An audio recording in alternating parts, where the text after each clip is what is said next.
The first time I noticed the uniforms, I told myself it was nothing. Cops do laundry too, I thought. But cops don't usually leave the badge still pinned to the collar when they wash a shirt. And they definitely don't come out of the machine the color of rust.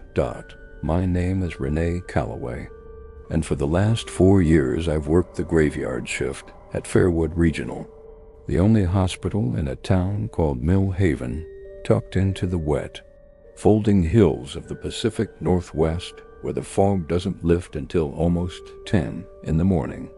I chose nights on purpose. Nights are quieter. Fewer people ask you questions you don't want to answer, like why a 34-year-old woman still hasn't figured out what she wants from her life, or why she'd rather sit alone in an empty room than go home to one. The graveyard shift asks nothing of you except that you stay awake and useful, and I have always been good at both. The problem with working nights is that your whole life shifts sideways. Grocery stores close before you wake up. Banks are closed by the time you're free.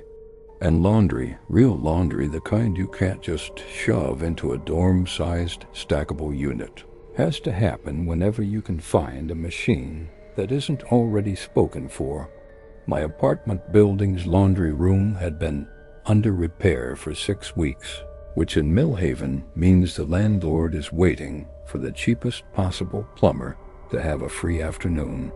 So twice a week after my shift ended at 4 in the morning, I drove 11 minutes down Route 9 to a 24-hour laundromat called Sudsy's, wedged between a shuttered video rental store and an auto parts shop that always smelled faintly of gasoline, even from the sidewalk. Sudsy's was never crowded at that hour. That was the whole appeal. Usually it was just me, the hum of the dryers, and Frank, the old man who ran the counter most nights, half asleep behind a chipped Formica desk with a portable television playing infomercials with the volume turned down to almost nothing.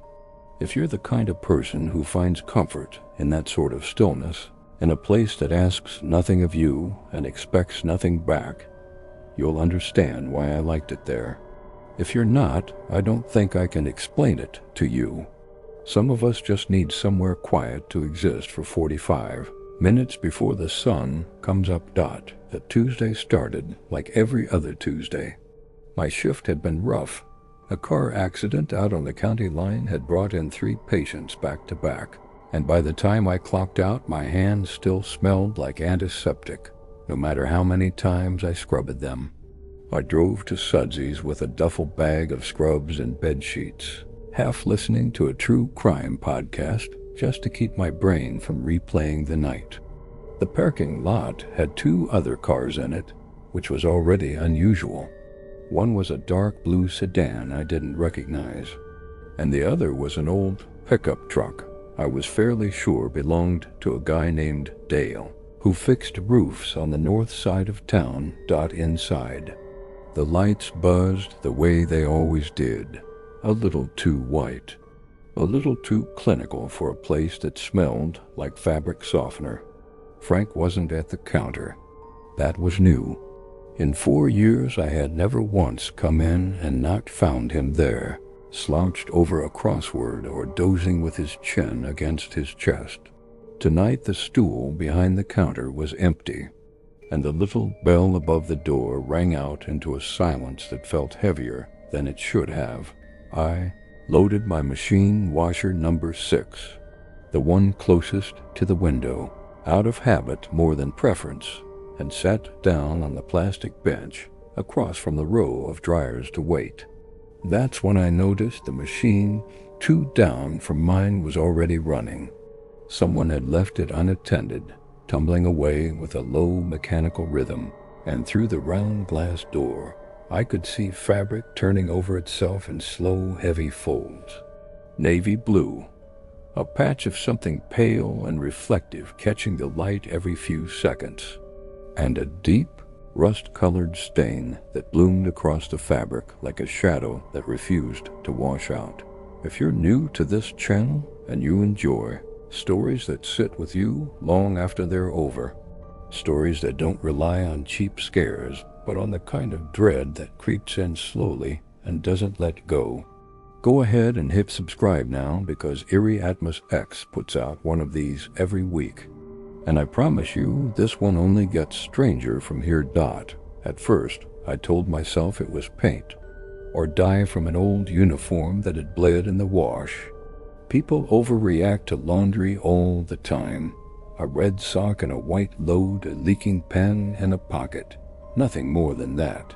But the longer I watched the machine turn, the more the shape resolved itself into something I recognized immediately, because I see it every single day at the hospital when officers bring in patients from the county line.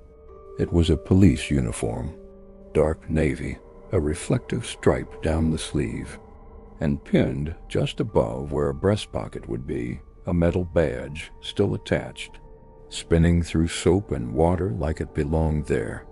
I stood up before I decided to. My body moved on its own, the way it does sometimes in the ooh-in and alarm sounds before my brain has caught up to what it means. I walked over to the machine and crouched down at the glass, and for a moment the fabric folded away from the window, and I saw it clearly.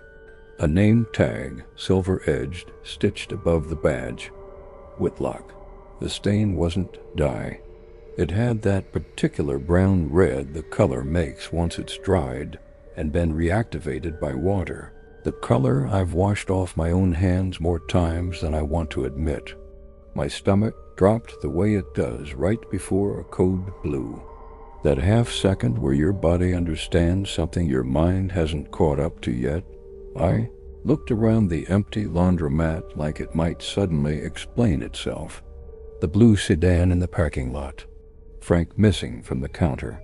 A police uniform tumbling alone in a dryer with no owner in sight. None of it fit together, and all of it fit together too well. I told myself there were a dozen normal explanations. An officer having their uniform cleaned after a rough shift, maybe injured on duty, blood being an unfortunate but explainable part of the job. Millhaven PD wasn't exactly known for glamorous cases, but officers get hurt, officers bleed, and officers have laundry to do just like anyone else, even at 4 in the morning. I almost convinced myself of it. Almost. But then I noticed a second garment tumbling beneath the first, and this one had no reflective stripe, no silver name tag. Just a plain navy shirt, similarly stained, similarly sized for someone much broader than Officer Whitlock, whoever he was. 2 uniforms, 2 different men, 1 washer.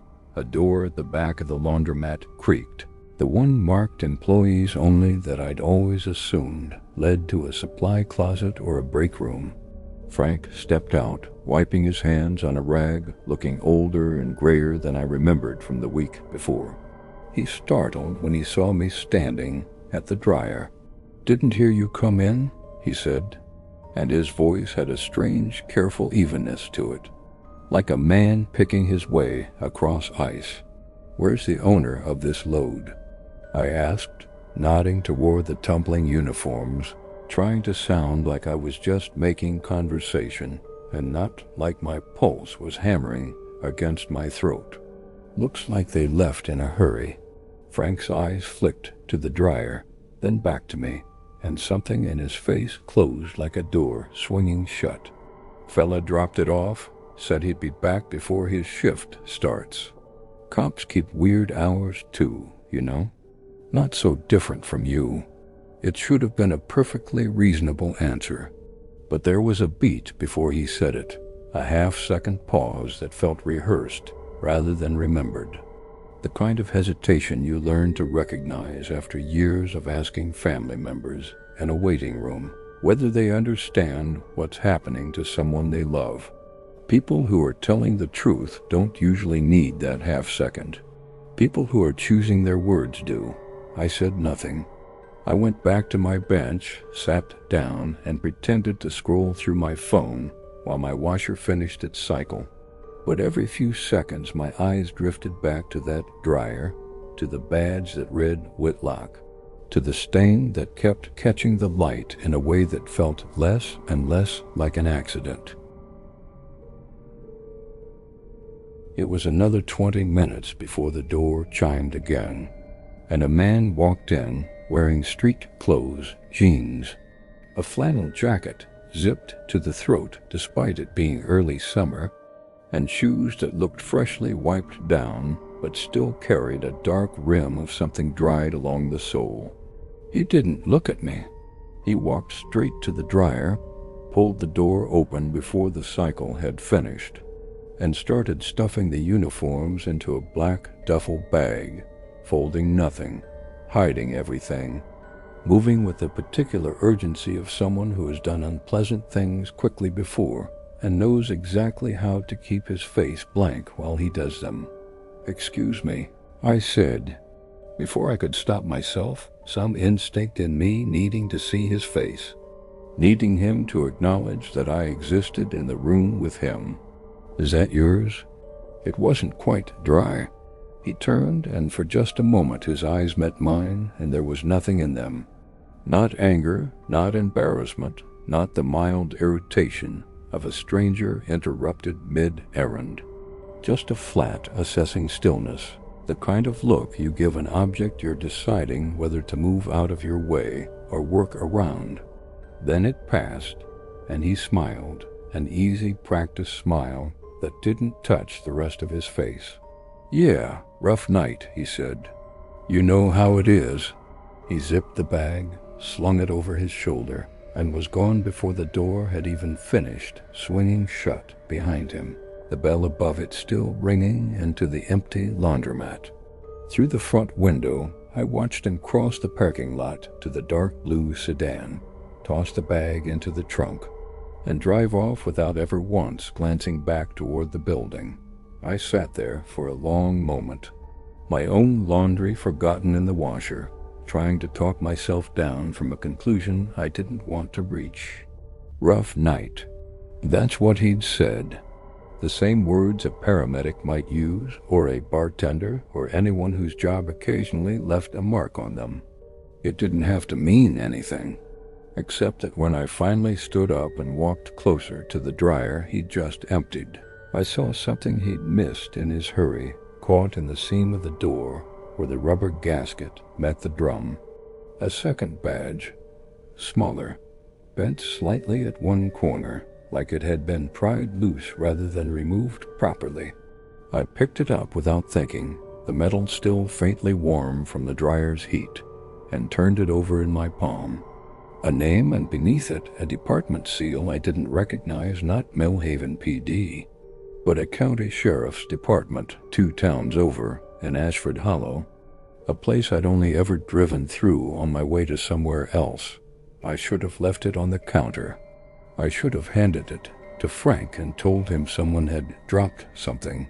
Instead, I put it in my pocket because some part of me, the part that spends every night watching for the small detail that doesn't add up, the swelling that shouldn't be there, the lab result that contradicts the chart, needed to understand what I just watched happen, that Frank was watching me from behind the counter when I turned around.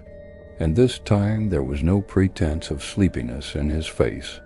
He looked tired in a different way, the way people look when they've been carrying something heavy for a long time and have just started to wonder if they can keep carrying it. "You should forget you saw any of that," he said quietly, not unkindly, more like a warning offered out of something resembling concern. "Some things around here, it's better not to notice." "Notice what?" I asked, my voice steadier than I felt. He didn't answer. He just looked toward the door the man had left through, toward the empty parking lot beyond the glass, and then back down at his crossword.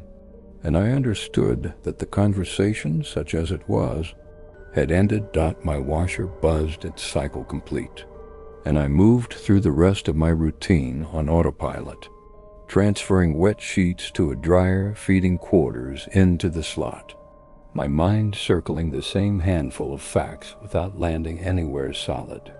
2 uniforms, 2 different owners, both stained with something that dried the wrong color for paint or dye. A man who moved like he'd rehearsed disposing of evidence more than once. A badge from a county 2 towns over, bent like it had been pulled off a shirt rather than unclipped. And Frank, kind, sleepy Frank, who'd worked that counter for as long as I'd been coming here, telling me to forget what I'd seen rather than telling me I was wrong about what I'd seen. I didn't go straight home that morning. I drove instead to a 24-hour diner on the edge of town, the kind of place with a laminated menu and a waitress who calls everyone honey, and I sat in a booth with my coffee going cold, turning that little bent badge over and over in my hand under the table where no one could see it. I typed the name into my phone. Deputy R. Halloran, Ashford Hollow County Sheriff's Department. The search returned almost nothing. A small announcement from 18 months ago about a new hire. A photo of a young man in a crisp uniform shaking hands with an older officer at some kind of community event. And then nothing. No further mentions. No transfers. No retirement notice. Just a young deputy who appeared once in a local paper and then vanished from the internet entirely, the way people do when nobody thinks to write about them again, or the way people do when something happens that nobody wants written about at all. I told myself I was reading too much into it. Small departments don't make the news for every promotion or every quiet resignation. People leave jobs all the time without leaving a digital trail behind them. But the coincidence sat wrong in my chest, the way an abnormal lab value sits wrong even when every possible benign explanation has been offered, because somewhere underneath the reasonable explanations is a version of events that isn't reasonable at all, and your body knows the difference before your mind is willing to admit it. I went back to Sudsy's 2 nights later, telling myself it was only because I had more laundry, which was true, but not the whole truth. Frank wasn't there this time either. In his place was a younger man I'd never seen before, maybe in his 20s, wearing a laundromat polo 2 sizes too big for him, who barely looked up from his phone when I came in. I asked him as casually as I could manage whether Frank still worked there. Frank retired, the kid said, not looking up. Like this week. Kind of sudden. Sudden was becoming a theme. I loaded my machine and sat on the same bench I always sat on, and this time I paid closer attention to everything around me, the security camera mounted in the corner above the folding tables. Angled, I now noticed, not toward the machines but toward the door, as though whoever installed it cared more about who came and went than what happened inside. The employee door marked employees only, which I'd always assumed led to a break room, but which I now noticed had a keypad lock bolted onto it. An expensive one, the kind you'd see on a pharmacy storage room, not a laundromat closet.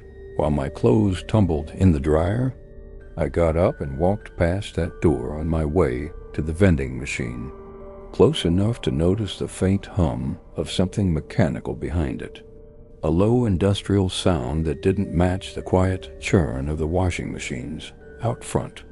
Refrigeration, maybe, or something else entirely. I stood there a beat too long, and the young man at the counter cleared his throat loud enough that I startled and kept walking, feeling his eyes on my back the whole way to the vending machine, and then all the way back to my bench.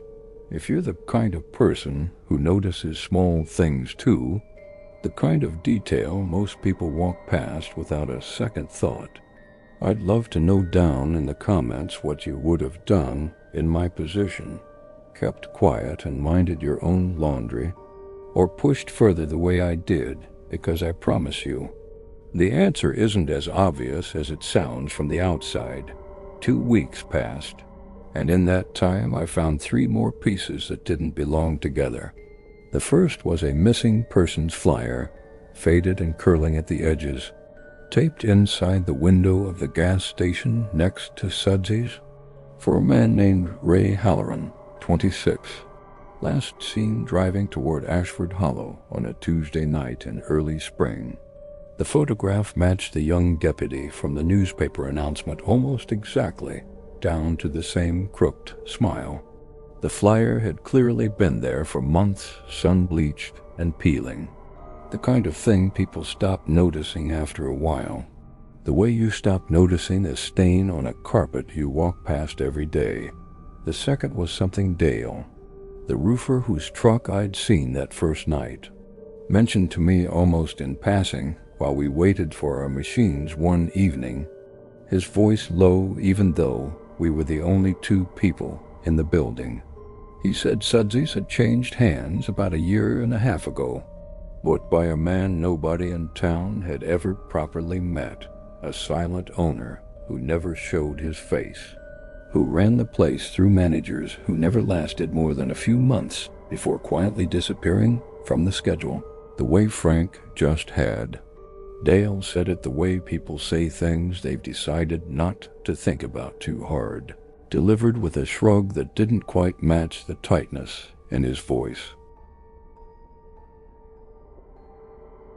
The third thing I found myself, and it's the one that finally made the decision for me, the one that told me I couldn't just keep pretending I hadn't noticed any of it. I'd started arriving a little earlier than usual, telling myself I just wanted to beat the crowd, though there had never once in 4 years been a crowd at that laundromat at 4 a.m. What I actually wanted was to watch the parking lot before I went inside to see who came and went, because some instinct I couldn't fully explain had started keeping a careful, quiet log at the back of my mind. That night, sitting in my car with the engine off, I watched the dark blue sedan pull in again, the same one from that first night, and the same man step out, this time carrying not a duffel bag but a large plastic tote, the kind you'd use to store holiday decorations. Sealed with a lid he checked twice before lifting it out of the trunk. He carried it to the employee door, punched a code into the keypad without hesitation, like a man who'd done it 100 times before, and disappeared inside. I sat in my car for 11 minutes watching the door, my hands gripping the steering wheel so tightly my knuckles ached, running through every rational explanation my mind could construct, and finding all of them thinner than the last. Storage bins don't usually require a locked, keypad-secured room behind a public laundromat. Uniforms from 2 different departments don't usually end up stained the same way in the same machine on the same night. Managers don't usually retire this suddenly, this quietly, one after another, without so much as a goodbye to the regulars who'd known them for years. I should have called someone that night. I know that now, looking back the way you always know afterward, exactly which moment was the one that mattered. Instead, I did something I still can't fully explain, except to say that 4 years on a night shift teaches you a particular kind of stubbornness, a refusal to walk away from a problem just because it frightens you, because somewhere in that hospital training you absorb the belief that the person who notices something wrong has some kind of obligation to it. I waited until the man's sedan pulled out of the parking lot again, empty-handed this time, and I went inside. The kid at the counter was gone. The laundromat sat empty under its buzzing white lights, the dryers still. The only sound the faint hum I'd noticed before, coming from behind that locked door. I don't know what I expected to accomplish. I didn't have the code. I wasn't going to break in, but I walked closer to that door anyway, close enough to press my palm flat against it, feeling the vibration of whatever machinery ran behind it. And that's when I heard it. faint, muffled, almost swallowed by the hum, but unmistakably there. A sound like a phone ringing, once, twice, and then more unmistakably still. The low murmur of a man's voice answering it from somewhere on the other side of that wall, close enough that I could hear the rhythm of speech without making out a single word. I stepped back so fast, I nearly knocked over the folding table behind me, and in my hurry to steady it, my hand knocked a laundry basket to the floor, the plastic clattering against tile loud enough to seem like a gunshot in that silence. The voice behind the door stopped. I don't know how long I stood there, frozen, listening to nothing, before I finally forced my legs to carry me toward the exit, walking fast but not running, some animal instinct telling me that running would mean admitting I'd been caught at something. Even though I hadn't done anything except stand in a public laundromat at 4 a.m, I made it to my car. I made it onto Route 9, my hand shaking against the wheel hard enough that I had to grip it tighter just to keep the vehicle in its lane. And in my rearview mirror, 3 blocks later, I saw a pair of headlights pull out from a side street behind me, keeping an even, unhurried distance, matching my speed exactly when I slowed down, matching it again when I sped up. The way a driver only does when following isn't an accident, but a decision. I don't share this story because I know how it ends. I'm sharing it because I don't. That badge is still in the drawer of my knitstand. Deputy Holleran's name stamped into metal that I have never worked up the courage to hand over to anyone, because I no longer know who in this town I can hand it to safely. I never went back to Sudsy's. I found another laundromat 40 minutes out of town, and I do my washing there now, always in daylight, always with my phone in my hand and someone on the other end of a call before I ever step through the door. Frank, as far as I can find out, never resurfaced anywhere in Millhaven after his sudden retirement, and no one I've asked seems to know exactly where he went. Only that he seemed like a man in a hurry to be somewhere else the last time anyone saw him. If you've ever noticed a small detail that didn't fit, a stain that dried the wrong color, a silence that lasted half a second too long, I want to note down in the comments whether you said something, or whether, like me, you told yourself it was nothing and drove home anyway. And if this story kept you a little more alert than you were an hour ago, send it to someone who still does their laundry at 4 a.m, because some of them should probably start locking their car doors on the way there. 3 nights ago, I checked my mailbox and found an envelope with no return address, no stamp, hand-delivered sometime between when I'd left for my shift and when I'd come home. Inside was a single photograph, slightly overexposed, of the bench I used to sit on at Sudsy's, empty, the machines behind it running with no one in sight to claim them. On the back, in handwriting I didn't recognize, someone had written 4 words. "We noticed you too. I haven't slept properly since." I keep the badge closer now, and I keep my car doors locked even in my own driveway. And some nights, when the dryer in my apartment building finally gets fixed and hums quietly in the next room, I still find myself listening for a second voice underneath the noise, waiting for the moment I'll finally understand what I walked away from that night, and whether it's finished walking away from me,